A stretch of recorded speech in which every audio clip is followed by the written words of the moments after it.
Hi, this is Zibby Owens, and you're listening to Totally Booked with Zibby, formerly Moms Don't Have Time to Read Books. In my daily show, I interview today's latest best-selling, buzziest, or underrated authors and story creators whose work I think is worth your time. As a bookstore owner, publisher, author, and obviously podcaster, I get a comprehensive look at everything that's coming out and spend my time curating the best books so you don't have to. Stay in the know, get insider insights, and connect with guests like I do every single day. For more information, go to zibbymedia.com and follow me on Instagram at Zibby Owens. Kimberly Brooks is the illustrator of 10 Things Every Jew Should Know Before They Go to College, an illustrated guide. She is an American artist and author known for her oil paintings addressing subjects of history, memory, and identity, who exhibits in museums and galleries internationally.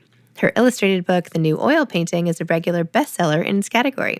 She has 2 Jewish children who attended college recently, which also inspired her to partner with Schrader and Flayton to create this book. Welcome, Kimberly. Thank you so much for coming on Totally Booked with Zibby to talk about 10 things every Jew should know before they go to college. It's by Emily Schrader and Blake Flayton, illustrated by you, Kimberly Brooks. Correct. Congratulations. And edited and conceived by. It was my brainchild.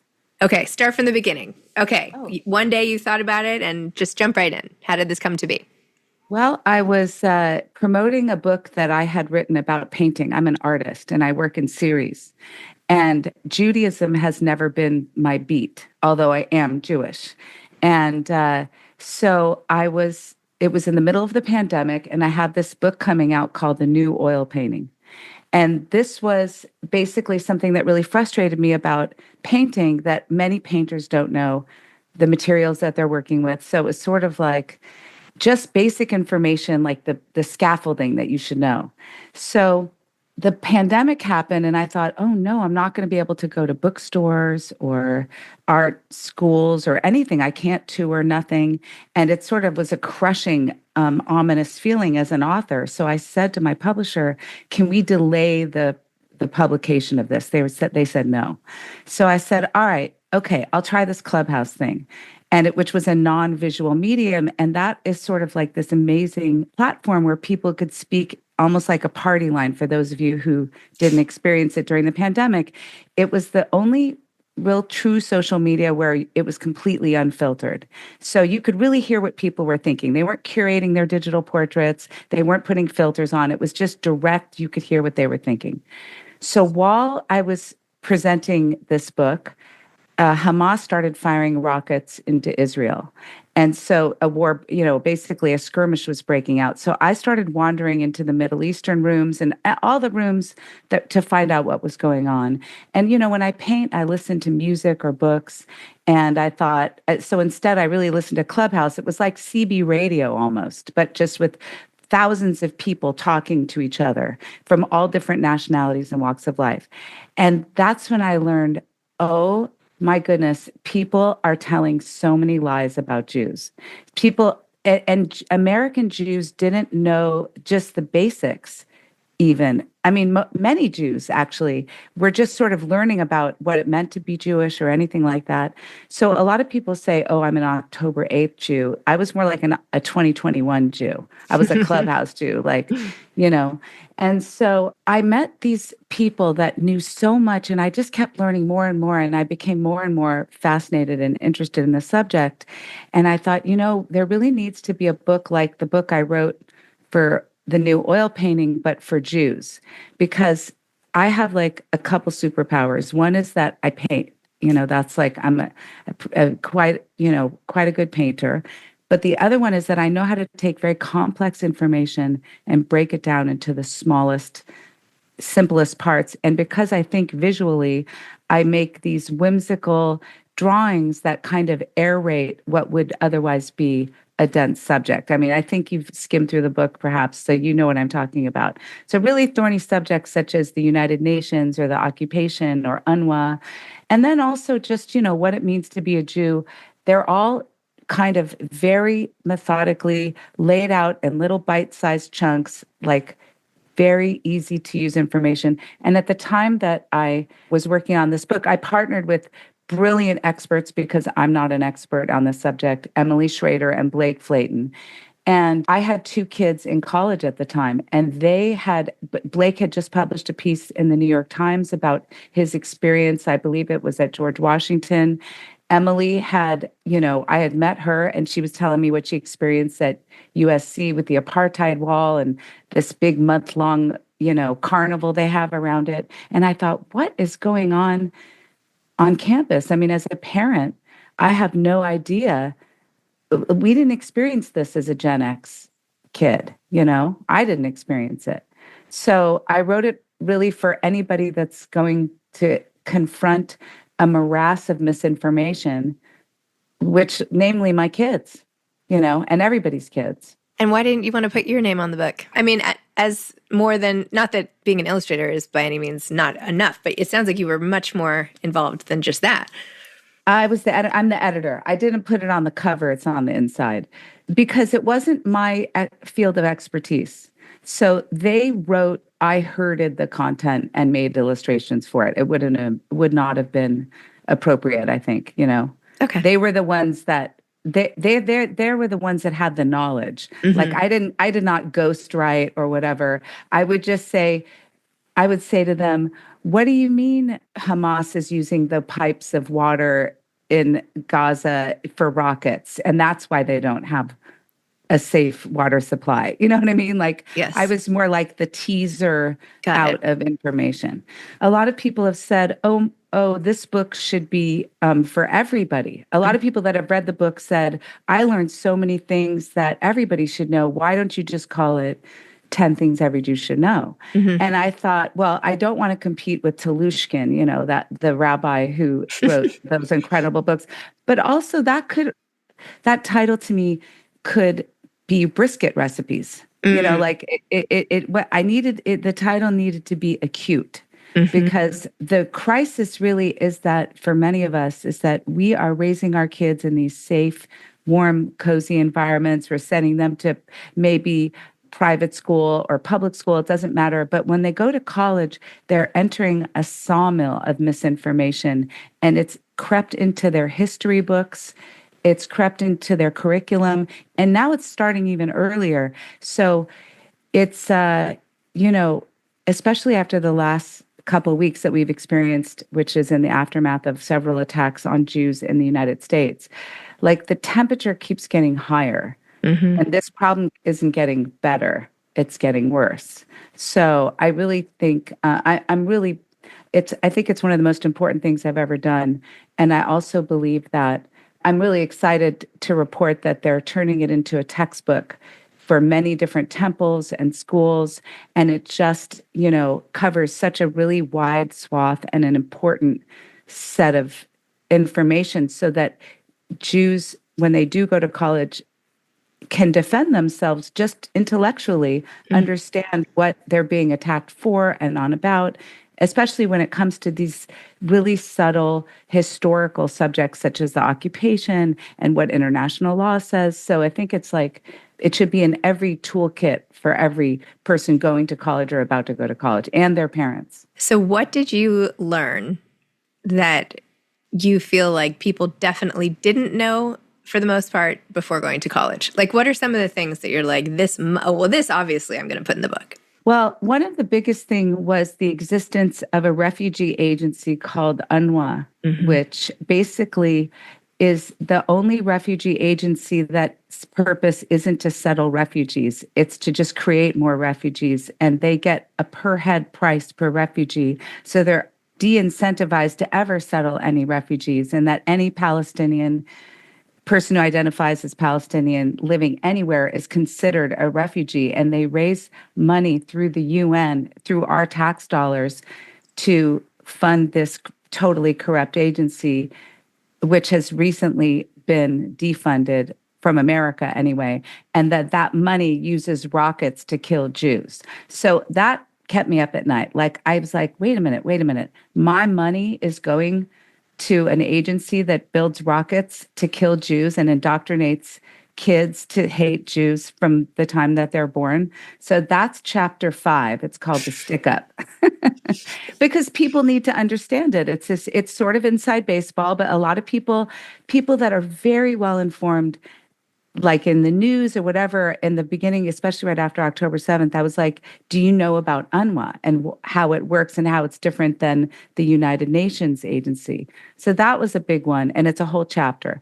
The other one was the occupation chapter. A lot of people don't realize that the term Palestinian, the branding of this people, was coined and created in 1964 by Yasser Arafat, and that it formally applied to Jews who had emigrated to the area. There were so many fascinating things. Just like if you look at the map of Israel, which is admittedly weird with this sort of like elephant ear cut out of it, the Jews were sold the land that had malaria in it. They didn't get the good stuff. And this is in the 1900s.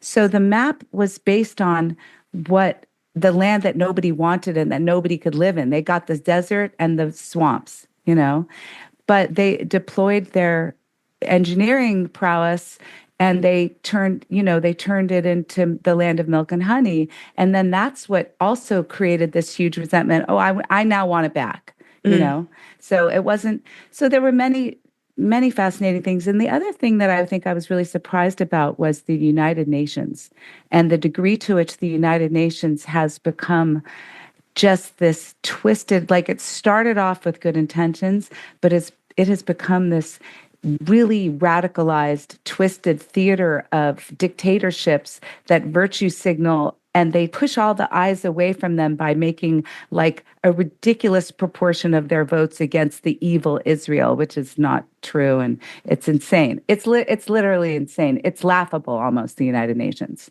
So that's 3. I could go on and on.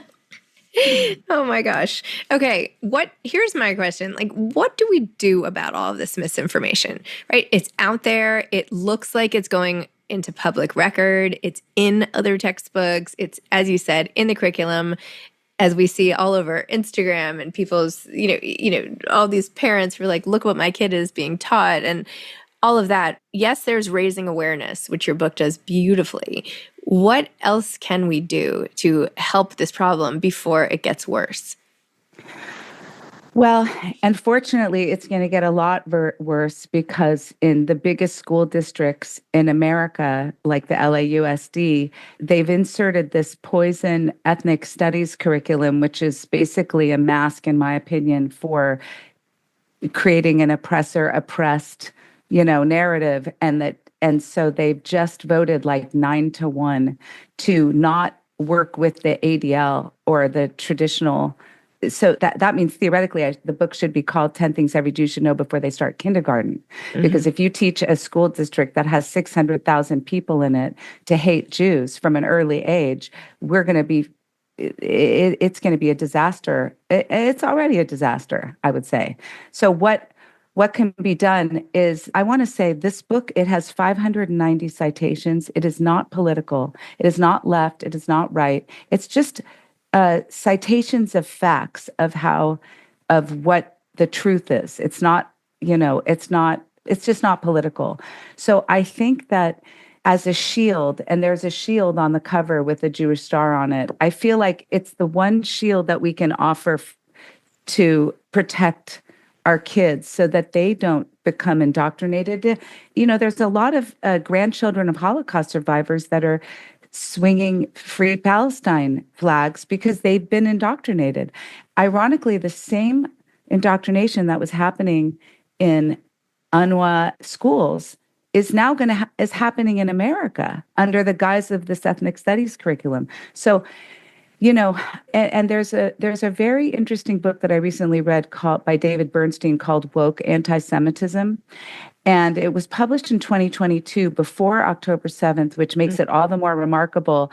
And in it, he documents in great detail how many Jewish organizations were captured by this ideology that creates Jews as this, we're talking Jewish educational organizations. So now people have woken up a little bit to the problem of this paradigm that we're, infecting, whatever you want to say. But we just, I think that knowledge is power. And so this to me is a shortcut to the knowledge, and there's so many citations. You can always learn more on any subject, but it also prepares kids for what kind of misinformation they're going to hear.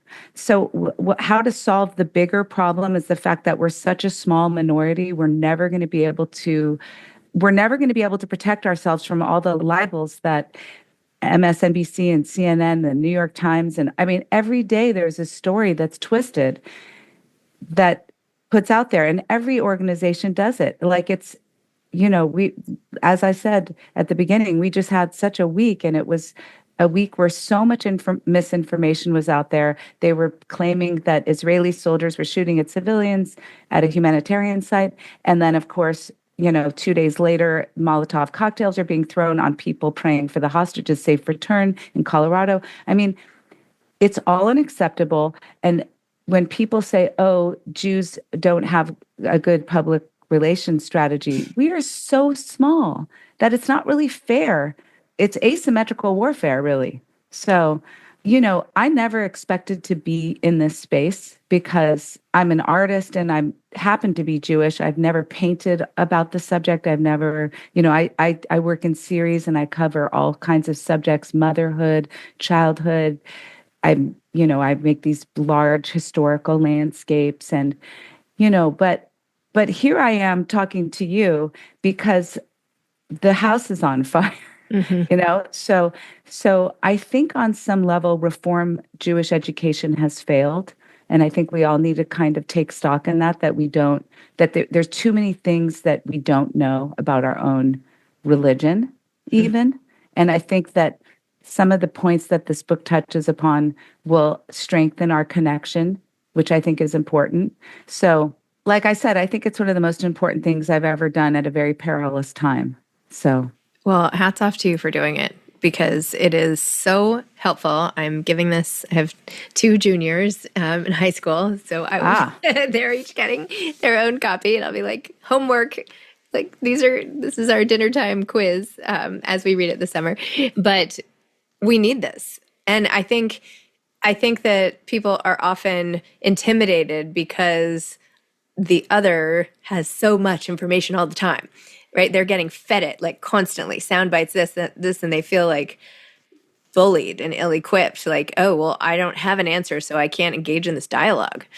And so they don't. And that's such a fear, right? You have to be armed with the information or how can you fight? So I love your shield. Yeah. And honestly, the more that you learn, the more that I learned, the more I realized that the more furious I became that of how deep the lies are. Like, I was like, whoa, you have one people that's been holding an olive branch consistently for decades and decades and decades. And the other one, it's hard for the Western mind to comprehend that there exists a people and an ideology, not everybody, but there's people within this ideology that want Jews either converted or dead. Like that's like that's almost impossible to fathom. And that they may act or pose as if they're trying to work on a solution in the interim so that they can get more weapons or whatever. But ultimately, they don't want peace. There's a group of people that don't want peace. And Jews are the first in line. It goes from the Christians are next. They say first the Saturday people, then the Sunday people. So anyway, I hope I'm not sounding so alarmist, but when I was working on this starting 3 years ago, a lot of people were like, oh, that's kind of curious. Now they get it. Right. So what price have you paid personally, if any, for doing this book and being outspoken? I don't feel like I've paid a price. I think the art world has its own issues with anti-Semitism, and I feel very fortunate because I've live in a city with a lot of Jews, so I have a good community around me. So I feel very blessed to have grown up in this golden age of America, where when you read the New York Times bestseller list, you didn't. I was an English major. I'm a huge reader. Nobody said, "Oh, this is a Jewish author." Right. They were just an author that happened to be Jewish, or an artist that happened to be Jewish. Yep. Now a lot of curriculums are denuding the curriculums of Western civilization of their Jews because they're Jews, which is wild to me that that the great ideas are going to be marginalized just because of somebody's religion or race. It's really the opposite of what I think the good intentions of many people who were proponents of diversity and what voices. It's the opposite of what they intended. So I'm sad for that. Wow. Well, Kimberly, thank you so much for this. I hope they sell it in every campus bookstore, by the way, in case you get to college and you missed it. Like, there's still time. Like, there's no expiration date on the book. So congratulations. Thank you for... the alarm bells needed to be sounded. So I'm glad that you continue to ring them and make everybody pay attention, because it is such an urgent issue. And this book is a fabulous way to combat a lot of the misinformation and hate. So thank you for all that you do. And thank you for having me. My pleasure. Okay. Thank you, Kimberly. Bye. Bye. Thank you for listening to Totally Booked with Zibby, formerly Moms Don't Have Time to Read Books. If you loved the show, tell a friend, leave a review, follow me on Instagram @ZibbyOwens, and spread the word. Thanks so much. Oh, and buy the books.